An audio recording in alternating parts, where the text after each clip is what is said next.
صلی اللہ تعالی علیہ وسلم صلاۃ والسلام علیک یا رسول اللہ صلی اللہ علیہ وسلم۔ اللہ تعالیٰ قرآن مجید فرقان حمید میں ارشاد فرماتا ہے، قل ان کان آباؤکم و ابناؤکم، اے محبوب آپ فرما دیجئے، قل ان کان آباؤکم و ابناؤکم، اگر تمہارے ماں باپ، تمہاری اولاد، و اخوانکم و ازواجکم، اور تمہارے بھائی، تمہاری بیویاں، و عشیرتکم، اور تمہارے خاندان والے،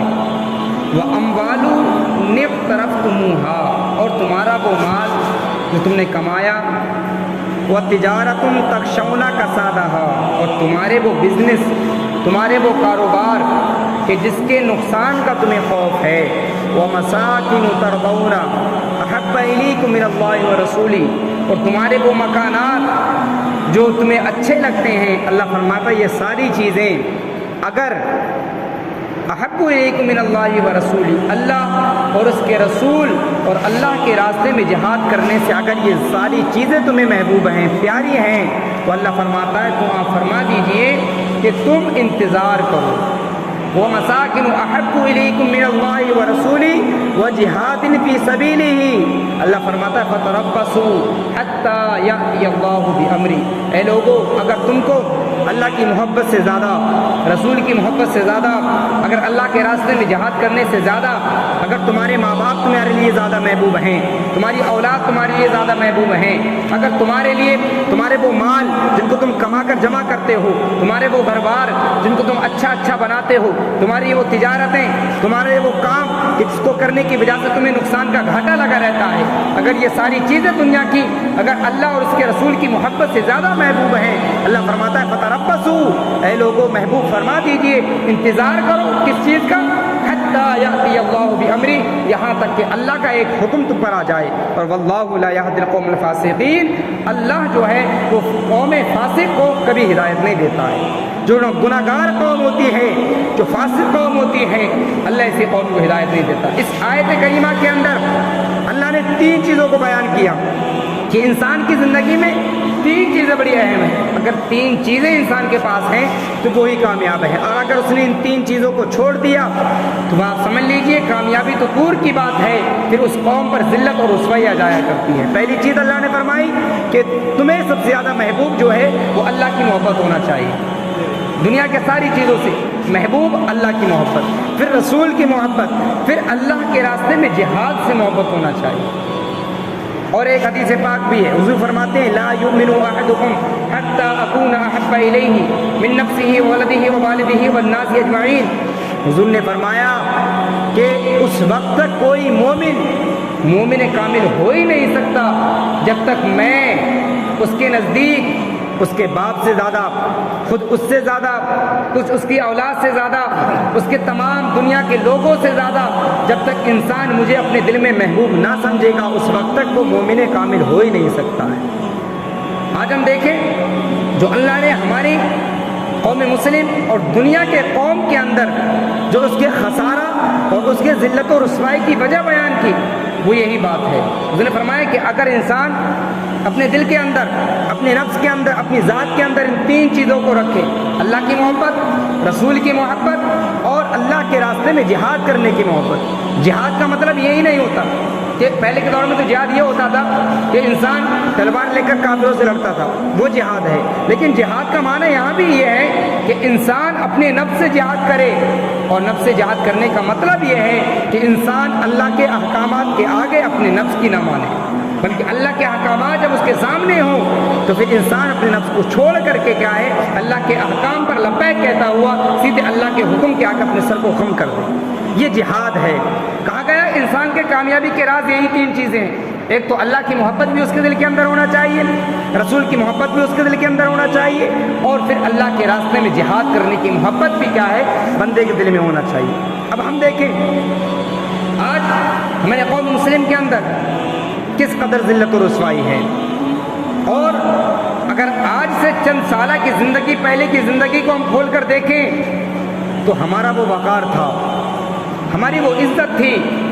ہمارے پاس وہ اقتدار تھا، کہ مسلمانوں نے پوری دنیا کے اندر حکومت کی. پوری دنیا کے اندر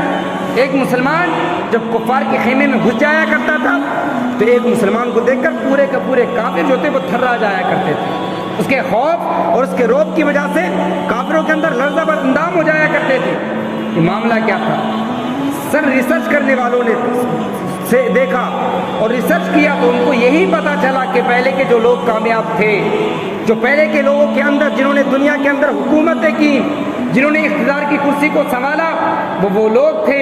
جنہوں نے جو اللہ نے جس چیز کا درس دیا وہ تینوں چیزیں ان کے دل کے اندر پیوست تھی. ایک تو اللہ کی محبت بھی ان کے پاس موجود تھی، رسول کی محبت بھی ان کے پاس موجود تھی، اور پھر اللہ کے راستے میں جہاد کرنے کی محبت اور وہ جذبہ وہ شوق بھی ان کے پاس موجود تھا. آج ہمارے پاس سے سب کچھ ختم ہو گیا. آج ہم اپنے دل کو دیکھیں، ہماری محبت کیا محبت ہے حضور سے؟ کچھ بھی محبت نہیں. صحابہ کی محبت کو دیکھیے، بزرگوں کی محبت کو دیکھیے. ایک تو صحابی رسول کے بارے میں آتا ہے، آپ اندازہ لگائیں، ہم اتنی بڑی بڑی سنتوں کو چھوڑ دیتے ہیں، اور صحابہ کا حضور سے محبت کا عالم کیا تھا آپ اس کو بھی اندازہ لگائیں. ایک صحابی رسول کا واقعہ بیان کیا جاتا ہے کہ ایک جنگل سے گزر رہے ہیں اور گزرتے گزرتے وہ کیا دیکھتے ہیں کہ ایک جھاڑی کے پاس سے گزرے جو کٹیلی دار جھاڑی ہے جس کے اندر کانٹے تھے. اس جھاڑی کے پاس سے گزر رہے تھے، لوگ آپ کے ساتھ میں تھے. تو وہ صحابی رسول جب گزر رہے تھے ایک سواری پر سوار تھے، اپنی سواری سے اترے. اترنے کے بعد اپنا جبہ مبارک جو تھا وہ اس جھاڑی کے اندر ہلگا دیا، اور ہلگانے کے بعد اس کو نکال لیا. پھر صحابہ سے خود ہی کہنے لگے جو اپنے ان کے ساتھی تھے، کہا لوگوں تم نے مجھ سے پوچھا نہیں کہ میں نے ایسا کیوں کیا؟ میں گھوڑے پر سوار تھا، اونٹنی پر سوار تھا، اس سے اترنے کے بعد میں نے اپنے جبے کو خود اس کے اندر ہلگایا، پھر اس کو نکال لیا، تم نے پوچھا نہیں؟ تو پھر صحابہ نے کہا حضور بتائیں آپ نے ایسا کیوں کیا؟ تو وہ کہنے لگے جو صحابی رسول نے کہا واقعہ یہ ہے کہ چند سال پہلے، چند دن پہلے میں حضور کے ساتھ میں تھا اور حضور اس راستے سے گزر رہے تھے. حضور کا جبہ مبارک اس جگہ پہ آ کر اس درخت اور اس جھاڑی سے ہلک گیا تھا. تو میں جب اس راستے سے گزرا تو میرے دل میں خیال آیا کہ حضور کا جبہ مبارک تو خود کیا اس جھاڑی کے اندر ہلکا تھا، لیکن میں نے سوچا کہ چلو اس راستے سے گزر رہے ہیں تو حضور کی سنت کو بھی ادا کر لیا جائے تاکہ یہ سنت بھی حضور کی مجھ سے ادا ہونے سے نہ رہ جائے. اللہ اکبر. کہا یہ جبہ ان کا ہلکا نہیں تھا، انہوں نے تو حضور کا جبہ خود ہلکا تھا. لیکن یہ محبت دیکھیے، محبت حضور سے کتنی ہے. کہتے ہیں کہ میں نے اپنے جبے کو اس لیے ہلکایا تاکہ حضور کا خود ہلکاتا میری بھی یہ سنت ادا ہو جائے حضور کی. سبحان اللہ. یہ صحابہ کا عشق ہے، یہ صحابہ کی حضور سے محبت کا عالم ہے. ایک مرتبہ آپ دیکھیں حضرت ابو بکر صدیق رضی اللہ تعالیٰ ان کے والد گرامی حضور کی بارگاہ میں آئے، اور آنے کے بعد حضور کے دستک پر آئے، دروازے پر آنے کے بعد حضور کی بارگاہ میں شکایت کی. حضور حضرت عمر صدیق اکبر کے والد گرامی اس وقت وہ ایمان نہیں لائے تھے، اس وقت وہ ایمان نہیں لائے تھے. تو جب حضور کی بارگاہ میں آئے کہا حضور ابو بکر نے مجھے گالی دی ہے، ابو بکر نے مجھے مارنے کو دوڑا ہے، ابو بکر نے مجھے آج کیا ہے طریقے سے بد کلامی کی ہے. تو حضور جہاں حضور کے پاس میں اور بھی بہت سارے صحابہ بیٹھے ہوئے تھے، کسی کو یقین نہیں ہو رہا تھا کہ حضرت صدیق اکبر جو حضور کے ساتھ ہمیشہ رہنے والے ہیں، جو حضور کے ساتھ ہمیشہ کیا ہے ساتھ میں رہنے والے، اتنے بردبار آدمی ہیں، اتنے شریف آدمی، وہ اپنے والد کے ساتھ یہ رویہ کیسے کر سکتے ہیں؟ کسی کو یقین نہیں. حضور خاموش ہو گئے. کہا اچھا، کہا حضرت صدیق اکبر کو بلایا جائے. حضرت ابو بکر صدیق آئے حضور کی بارگاہ میں، کھڑے ہو گئے ہاتھ باندھ کر. حضور نے فرمایا صدیق کیا تم نے اپنے والد کو آج مارا ہے؟ کیا تم اپنے والد کو آج مارنے کے لیے دوڑے؟ تو صدیق اکبر نے اپنی نگاہوں کو جھکا لیا. پھر حضور نے دوسری مرتبہ پوچھا اے صدیق کیا تم نے آج اپنے والد کو مارا؟ پھر کیا ہے حضرت صدیق اکبر نے اپنی نگاہوں کو جھکا لیا. پھر تیسری مرتبہ حضور نے پھر کہا ہے صدیق بتاتے کیوں نہیں کہ تم نے اپنے والد کو مارا ہے؟ تو حضور کی طرف جب اشارہ کیا گیا حضرت صدیق اکبر نے اپنی نظروں کو اٹھایا، اپنی گردن کو اٹھایا تو دیکھیں کہ حضرت صدیق اکبر کی آنکھوں سے آنسو جاری ہیں اور ان کی آنکھوں سے آنسو نکل کر اپنی داڑھی پر گر رہے تھے. کہا حضور معاملہ یہ ہے، یہ والد گرامی ہے میرے، یہ اگر ابھی چاہیں تو مجھے قتل کر سکتے ہیں، میرا کوئی حق نہیں ہے. آپ کے سامنے یہ مجھ کو جتنا چاہ مارے، لیکن حضور معاملہ یہ تھا کہ یہ میرے بارے میں کچھ کہیں مجھے برداشت ہے، لیکن اگر یہ آپ کے بارے میں کچھ کہیں گے تو مجھ سے یہ ہرگز برداشت نہیں ہو سکتا ہے۔ ضرور میں نے ان کے ساتھ بد کلامی کی ہے، اس کا معاملہ یہ ہے کہ انہوں نے آج حضور آپ کی شان میں گستاخی کی تھی، اس وقت تو میرے پاس تلوار نہیں تھی، خدا کی قسم اگر اس وقت میرے پاس تلوار ہوتی تو حضور آج والد گرامی کا سر آپ کے قدم مبارک میں لا کے رکھ دیتا۔ اللہ اکبر، کہ حضور اس وقت تلوار نہیں تھی، میری کیا حیثیت ہے یہ میرے بارے میں گفتگو کرے، مجھے برداشت ہے، لیکن اگر کوئی میرے نبی کے بارے میں گستاخی کرے، میرے نبی کی بات آپ کی بارگاہ میں کوئی کیا شان میں گستاخی کرے، حضور اس وقت تو تلوار نہیں تھی، ورنہ میں اپنے باپ کا سر کاٹ کر آپ کے قدموں میں رکھ دیتا۔ یہ دیکھیے ایک جنگ کا موقع تھا، صحابہ کا عشق تو دیکھیے نا، حضور سے محبت کتنی تھی۔ تاج الشریعہ کیا کہتے ہیں، نبی سے جو بیگانہ اسے دل سے جدا کر دے، پدر مادر برادر مال ہو جا ان پر فدا کر دے، یعنی نبی سے جو محبت نہیں کرے ان کی محبت اپنے دل کے اندر نہیں رکھنا چاہیے، اور چاہے ماں باپ ہو، چاہے وہ اس کے بھائی ہوں، چاہے وہ اس کے سگے ماما کوئی بھی ہو، رشتہ دار ہو، کہا گیا کہ سارے لوگ کی محبت الگ ہے اور حضور کی محبت الگ ہے۔ صحابہ کو دیکھیے ایک جنگ کا موقع تھا، اور جنگ کا موقع تھا، حضور کیا تھے، حضور کی عادت مبارکہ تھی کہ آپ اپنے خیمے سے باہر نکل کر معائنہ کرتے رہتے تھے کہ کون صحابی کہاں لڑ رہا ہے، دیکھ رہا کرتے تھے کون شہید ہوا۔ تو ایک مرتبہ غزوہ لگا ہوا تھا، جنگ چل رہی تھی، حضرت عمر فاروق اعظم ایک گردن کو اپنی تلوار کی نوک پر لے کر آتے ہیں، حضور کی بارگاہ میں لائے اور حضور کے قدموں میں رکھ دیا۔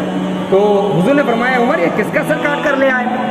تو حضرت عمر فاروق اعظم کا حضور آپ کے نالین مبارک کی قسم ہے یہ سر کسی اور کا نہیں ہے، یہ میرے سگے ماما کا سر ہے، یہ میرے سگے ماما کا سر ہے۔ پھر اس نے تھوڑی دیر گزری، ایک اور صحابی رسول حضور کی بارگاہ میں اپنی تلوار پر ایک سر کو لے کر چلے آتے ہیں، حضرت ابو عبیدہ بن جرہ کہا، حضرت حضور نے فرمایا اے ابو عبیدہ تم کس کے سر کو کاٹ کر لے آئے؟ کہا حضور آپ کے نالین مبارک کی قسم ہے یہ سر کسی اور کا نہیں ہے بلکہ میرے سگے باپ کا سر ہے، میں نے خود اپنی تلوار سے کاٹا ہے۔ پھر ایک اور صحابی رسول، نوجوان صحابی رسول، ایک اور گردن کو کیا کاٹ کر حضور کی بارگاہ میں رکھ دیتے ہیں۔ کہا حضور نے پوچھا نوجوان تم کس کے سر کو کاٹ کر لائے ہو؟ تو ان نوجوان نے کہا حضور قسم خدا کی یہ سر کسی اور کا نہیں بلکہ میرے سگے بھائی کا سر ہے۔ جب سارے لوگ، تینوں لوگ جمع ہو گئے، ایک اپنے باپ کا سر کاٹ لایا ہے اور ایک نے اپنے سگے ماما کا سر کاٹ دیا، ایک نے اپنے سگے بھائی کا سر کاٹ دیا، تو حضور نے فرمایا کہ اے لوگوں ذرا یہ تو بتاؤ تم نے اپنے، اے عمر تم نے سگے ماما کا سر کاٹا، اے ابو عبیدہ تم نے اپنے سگے باپ کا سر کاٹا، اے نوجوان صحابی تم نے اپنے سگے بھائی کا سر کاٹ دیا، تمہارے ہاتھ نہ کب کب آئے؟ تمہارے بالکل ڈر نہیں لگا؟ تمہارے جسم میں اندر کیسی طاقت آ گئی کہ تمہارے ہاتھ باپ کے سر کو کاٹتے ہوئے نہیں کانپے؟ تو تینوں نے مل کر جواب دیا تھا حضور ہم نے اس وقت یہ نہیں دیکھا تھا، ہمارے ہاتھ کانپ سکتے تھے اگر ہم یہ سوچتے کہ یہ ہمارا باپ ہے، ہمارے ہاتھ کانپ سکتے تھے اگر ہم یہ سوچتے کہ یہ ہمارا ماما ہے، ہمارے ہاتھ کانپ سکتے تھے اگر ہم یہ سوچتے کہ ہمارا سگا بھائی ہے، لیکن حضور نے ہمارے دل میں یہ بات تھی، ہم نے دل میں یہ سوچا کہ جو حضور کا نہیں ہو سکتا ہے وہ ہمارا کیا ہو سکتا ہے، جو آپ کا نہیں وہ ہمارا نہیں، ہم نے ان کے سروں کو اس لیے اس کے طرف سے جدا کر دیا۔ یہ صحابہ کی محبت تھی، یہ صحابہ کی محبت اب دیکھیں تو صحیح، انہوں نے تو جانوں کی بھی قربانی حضور کو قربان پیش کر دی، اور آج ہم کیا کرتے ہیں؟ حضور سے محبت کا دعویٰ کرتے ہیں۔ بھئی آج اگر حضور کی سچی محبت صدیق اکبر، حضرت غوث اعظم سے اگر پوچھا جائے، کسی نے پوچھا حضور سچا محب کون ہوتا ہے، حضور کی محبت کیسے ہوتی ہے؟ کہا گیا، انہوں نے کہا کہ جو محبوب، جو محبت کرنے والا ہوتا ہے وہ کسی چیز کا مالک نہیں ہوتا ہے، بلکہ وہ جس سے محبت کرتا ہے وہ انسان اس کی ہر چیز کا مالک بن جاتا ہے۔ آج ہم دیکھیں، آج ہم حضور سے محبت کا دعویٰ کرتے ہیں، آج ہم حضور سے محبت کا دعویٰ کرتے ہیں، لیکن ہم دیکھیں کہ حضور کی ایک طرف محبت کا دعویٰ ہے، لیکن چوراہوں پر بیٹھ کر ہم اپنے نمازوں کے کیا ہے وہ اس کو چھوڑتے ہوئے نظر آتے ہیں۔ محبت رسول ایسے نہیں ہوتی ہے کہ آج ہم چوراہوں پر بیٹھ کر دعویٰ کر رہے ہیں کہ حضور سے سچی محبت ہے، اذان کی آوازیں آئیں تو پھر مسجدیں ہماری ویران ہیں۔ محبت رسول یہ نہیں ہوتی ہے۔ بھی آج بتائیں، صحابہ نے تو حضور کی جان پر، حضور کی محبت پر جان تک کو فدا کر دیا ہے، اپنے مال تک کو فدا کر دیا ہے، اپنی ساری چیزیں حضور کی جان پر، حضور کے نام پر قربان کر دیا، اور آج ہم کیا کرتے ہیں؟ محبت کا دعویٰ ہے لیکن پھر بھی کیا ہے، ہمارے دل میں حضور کی سچی محبت نہیں ہے۔ کبھی تنہائی میں سوچیں، آج ہمارے اوپر جو ذلت رسوائیات دیکھ کے دن بہ دن ہے، کوئی کسی کی حضور کی شان میں گستاخی کر رہا ہے لیکن ہمیں کوئی فرق نہیں پڑتا، حالانکہ ہمیں ذرہ برابر بھی بتائیں کوئی کسی کا چہرہ اس وجہ سے اداس ہو، کوئی ایسا بندہ تو لا کے سامنے کھڑا کر دیں جس کی رات کی نیندیں اس وجہ سے خراب ہو گئی ہوں کہ فلاں انسان نے حضور کی شان میں گستاخی کی ہے۔ کوئی ایسا بندہ ہے؟ آج کے دور میں آپ کو نہیں ملے گا۔ ہاں ایسا بندہ ضرور ملے گا، اگر اس کے مال میں نقصان ہو جائے، اس کی تجارت میں نقصان ہو جائے،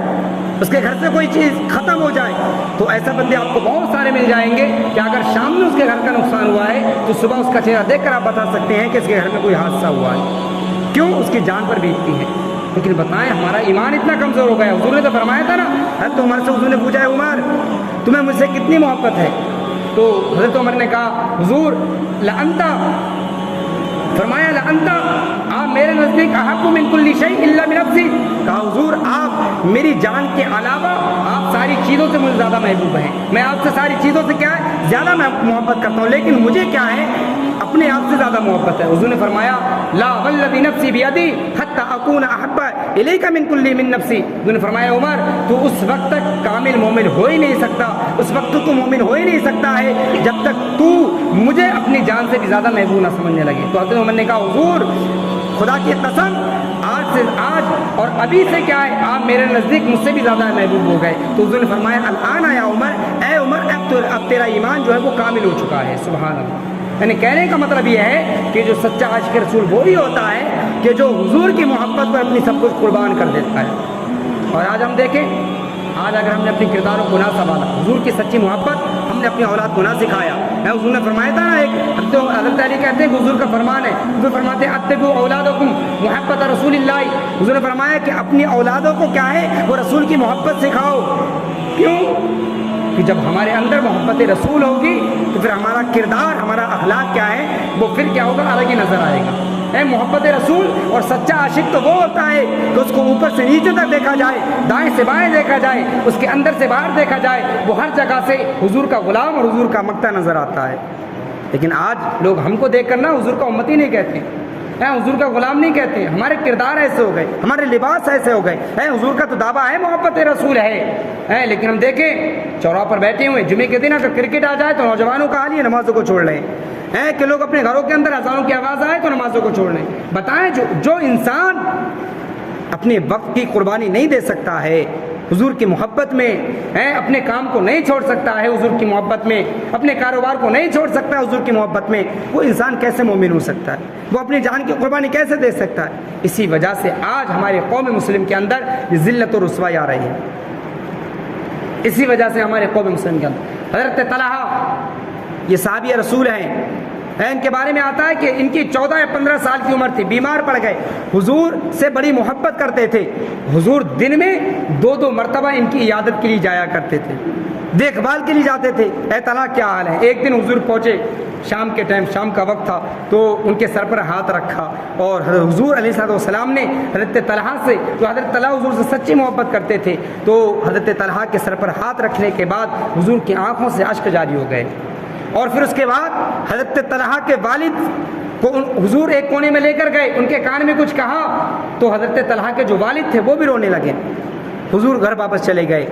حضرت طلحہ نے جب دیکھا کہ والد گرامی سے حضور نے کوئی بات کہی ہے جس کی وجہ سے حضور بھی رو رہے تھے، میرے والد بھی رو رہے ہیں، حضرت طلحہ نے اپنے والد کو بلایا، کہا حضور بتائیں کہ حضور نے آپ سے کیا کہا ہے؟ تو حضرت طلحہ کے جو والد تھے چھپانے لگے، کہا چھوڑو آپ کوئی بات نہیں، لیکن حضرت طلحہ نے اپنے والد کے ہاتھ کو پکڑنے کے بعد کہا کہ آپ میرے باپ ہیں، آپ بتائیں کہ میرے حضور نے مجھ سے کیا کہا ہے، حضور نے آپ سے کیا فرمایا ہے؟ تو حضرت طلحہ کے جو والد تھے کہا کہ حضور یہ فرما کر گئے ہیں کہ اے طلحہ کے باپ آج حضرت طلحہ کا انتقال ہو جائے گا، شام تک ان کا انتقال ہو جائے گا، اور جب ان کا انتقال ہو جائے تو مجھے ان کی خبر کر دینا۔ عزیزان گرامی، حضرت طلحہ نے جب اتنا سنا اٹھ کر بیٹھ گئے، اپنے والد کے ہاتھ کو پکڑا اور پکڑنے کے بعد کہا کہ اے والد گرامی، میری آپ سے ایک التجا ہے، جب میرا وصال ہو جائے تو پھر میرے جنازے کے لیے، میری نماز جنازہ کے لیے حضور کو اطلاع نہ کرنا،